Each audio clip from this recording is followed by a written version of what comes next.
దరిదాపు శ్రీకాంత్ మనకి 41 శాసనసభ నియోజకవర్గాలు ఉంటాయి. ఆ ప్రాంతంలో ఇప్పుడు టీవీకే 12 గెలిచింది అని అంటే టీవీకే మేనిఫెస్టో ఇంపాక్ట్ చేసిందని చెప్పాలి. ఎందుకనంటే రైతులు ప్రధానంగా సారవంతమైనటువంటి భూమి ఉన్న పండించేటటువంటి రైతులు అక్కడ ఈ నియోజకవర్గాలను గెలుపు ఓటములను ప్రభావితం చేస్తారు. వాళ్ళ కోసం రైతు రుణమాఫీ అనేటటువంటి ఒక అంశాన్ని తీసుకురావటం, ఈ 4 అంశాలు ఫ్యాక్టర్స్ తీసుకురావటము టీవీకే విజయ్లో కీలకమైనటువంటి పాత్ర పోషిస్తే యువత అట్రాక్ట్ అయ్యారు, ఉమెన్ ఓటర్స్ అట్రాక్ట్ అయ్యారు, తర్వాత డౌన్ ట్రాడన్ లో ముఖ్యంగా దళిత్ క్రిస్టియన్స్ అట్రాక్ట్ అయ్యారు.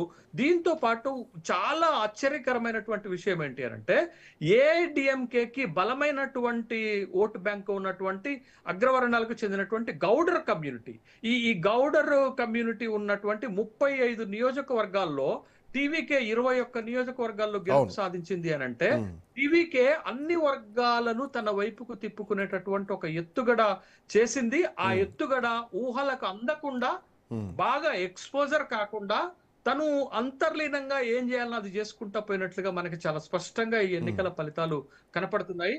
ఇంకా అసలు ఇప్పుడు మనం గమనించాల్సింది శ్రీకాంత్ ఏంటి అనంటే, గెలుపు ఒక ఎత్తు అయితే ఇప్పుడు విజయ్ తీసుకోబోయేటటువంటి నిర్ణయాలు ఏంటి, విజయ్ ఏం చేయబోతున్నారనేది చాలా ఇంపార్టెంట్ అవుతుంది శ్రీకాంత్. ఎందుకనంటే చెప్పాను కదా, రాజకీయాలంటే హేవగించుకుంటున్నారు, రాజకీయాలంటే మనకు సంబంధించినవి కావనుకుంటున్నారు, రాజకీయాల్లో నెగ్గటం సాధ్యం కాదనుకుంటున్నారు. కానీ అసాధ్యాన్ని సుసాధ్యం చేసి చూపించారు టీవీకే విజయంలో. ఎందుకు అనంటే టీవీకే తరపున గెలిచినటువంటి 107లో 100కు పైగా సామాన్యులే గెలిచారనేటటువంటి విషయాన్ని మనం గమనించాలి.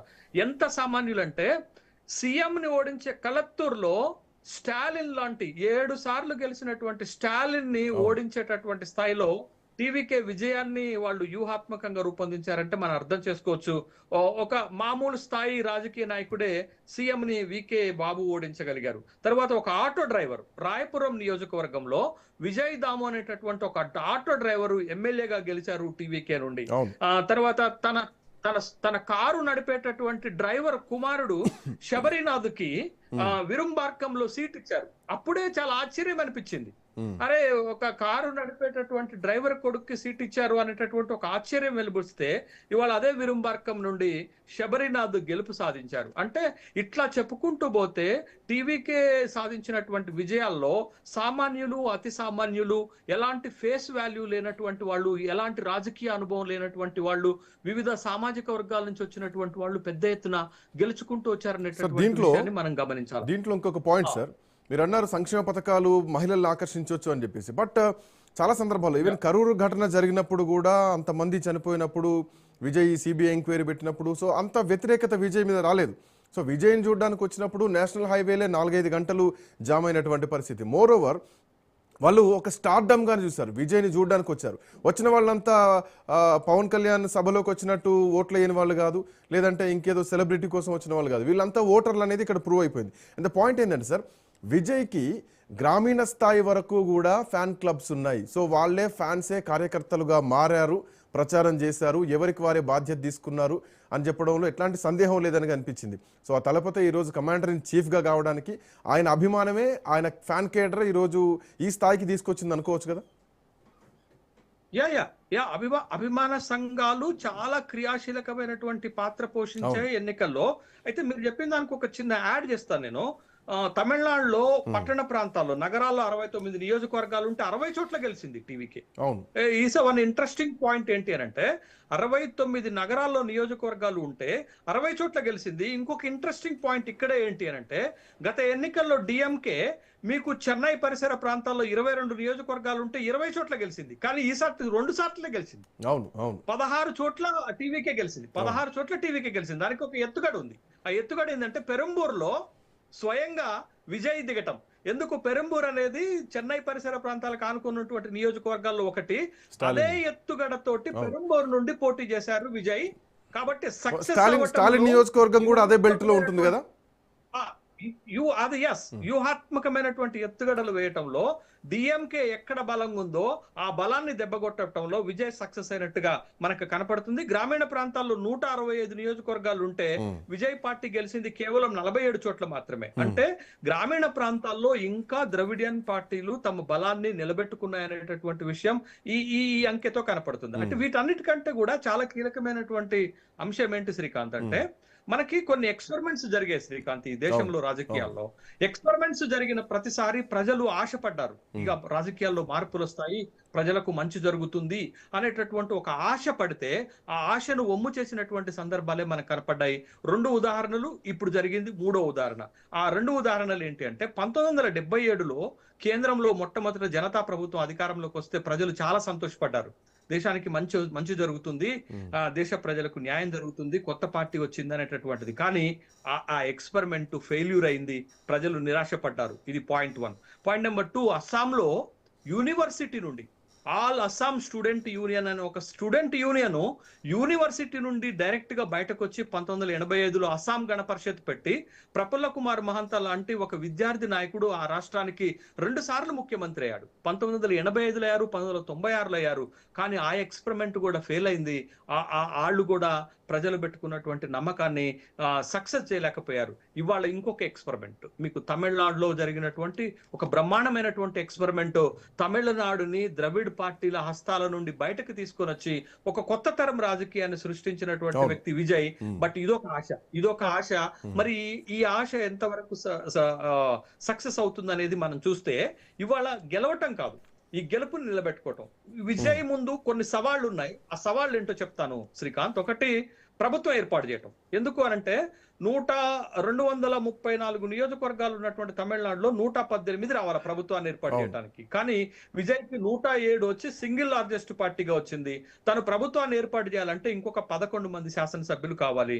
బట్ ఈ 11 మంది శాసనసభ్యుల్ని ఎక్కడి నుంచి తీసుకుంటాడు, ఏ పార్టీలు మద్దతు ఇస్తాయనేది ఒక కీలకమైనటువంటి అంశం. దీన్ని పక్కన పెడదాం కొద్దిసేపు. రెండోది, ప్రభుత్వాన్ని స్థిరంగా నడపటం. అంటే అత్యవసర మార్కులతోటో లేకపోతే అత్యవసర మెజార్టీ తోటి వాళ్ళ ప్రభుత్వాన్ని ఏర్పాటు చేస్తే ఆ ప్రభుత్వాన్ని ఎంత స్థిరంగా నడపగలుగుతాడు. మీకు తెలుగువాడే పివి నరసింహారావు గారు పార్లమెంట్ లో అత్యవసర మార్కులతోటి మెజార్టీ తోటి ప్రభుత్వాన్ని ఏర్పాటు చేసి 1990లో దాన్ని సక్సెస్ఫుల్ గా నడిపినటువంటి ఒక చరిత్ర ఉంది. బట్ ఈయన ప్రభుత్వ స్థిరత్వం ఎలా ఉంటుంది, ప్రభుత్వాన్ని ఎలా నడపగలుగుతాడు, ఇది 2వ పాయింట్. 3వ పాయింట్, తను ఇచ్చినటువంటి హామీలు, పేద ప్రజలకు ముఖ్యంగా ఇచ్చినటువంటి హామీలు. ద్రవిడ్ మోడల్ అన్నా సంక్షేమ మోడల్ అన్నా చాలా పాపులారిటీ ఉన్నటువంటి దేశంలో ఉంది. మరి ఈ హామీలను ఎట్లా నెరవేరుస్తాడు? పాయింట్. ఈ తమిళనాడు ఇవాళ అప్పులతో కూడుకుపోయినటువంటి రాష్ట్రము, అత్యధిక అప్పులు ఉన్నటువంటి రాష్ట్రం తమిళనాడే. మరి విజయ్ ఇచ్చినటువంటి హామీలను ఎంతవరకు నిలబెడతాడు? ఇది పాయింట్ నెంబర్ 3. పాయింట్ నెంబర్ 4 అత్యంత కీలకమైనది. తమిళనాడులో అవినీతి పార్టీలుగా డిఎంకే ముద్రపడ్డాయి. కానీ తన పార్టీకి అవినీతి ముద్ర లేకుండా, కళంకం అంటకుండా పాలన చేయగలుగుతాడా అనేది ఒక పాయింట్ అయితే, 5వది చాలా కీలకమైనటువంటి పాయింట్. ఇప్పటి వరకు విజయ్ ఎలాంటి అధికారిక పదవులు నిర్వహించలేదు. కనీసం ఎమ్మెల్యే కాదు, మొదటిసారి ఎమ్మెల్యే, డైరెక్ట్ గా ముఖ్యమంత్రి అయ్యారు. తన పార్టీ తరపున గెలిచినటువంటి 1-2 తప్ప మిగతా వాళ్ళందరూ రాజకీయాలకు కొత్త, మొదటిసారి ఎమ్మెల్యేలు అయ్యారు. ఎంతవరకు పాలనని సమర్థవంతంగా నడపగలుగుతాడు, ఎంతమంది అధికారులను సమర్థవంతంగా పని చేయించుకోగలుగుతాడు, తమిళనాడుకి ఏ లుక్ ఇవ్వబోతున్నాడు అనేది చాలా ఇంపార్టెంట్ అవుతుంది. దీంతో పాటు ఒక కొత్త తరం రాజకీయాన్ని టీవీకే విజయ్ నుండి ఎక్స్పెక్ట్ చేస్తున్నారు. ఆ కొత్త తరం రాజకీయం ఇవ్వగలుగుతాడా? కొత్త తరం రాజకీయం అంటే ఏంటి శ్రీకాంత్? ప్రజలతో మమేకమవ్వటం, ప్రజలతో కలిసిపోవటం, ప్రజల ఆకాంక్షల మేరకు పాలన చేయటం, ప్రజల కోసం పాలన చేయటం, ప్రజల కష్ట సుఖాలను ఫ్రమ్ టైం టు టైం తెలుసుకోవటం. ఇట్లాంటి కొత్త తరం నాయకత్వాన్ని ఇవ్వగలుగుతాడా? ఈ ప్రశ్నలన్నిటికీ సమాధానం విజయ్ పనితీరే చెబుతుంది. విజయ్ ఈ ప్రజలు పెట్టుకున్నటువంటి ఆకాంక్షలను నెరవేర్చకపోతే ఇది కూడా తాను ముక్కగానే మిగిలిపోతుంది. ఈ దేశంలో ఉన్నటువంటి 100 మంది రిజిస్టర్డ్ అన్రిజిస్టర్డ్ పార్టీల్లో ఇది ఒక పార్టీగా మిగిలిపోతుంది అనేది. ఇప్పుడు తక్షణ కర్తవ్యం, విజయ్ ప్రభుత్వాన్ని ఏర్పాటు చేయడానికి 11 మంది శాసనసభ్యులు అవసరం అవుతారు.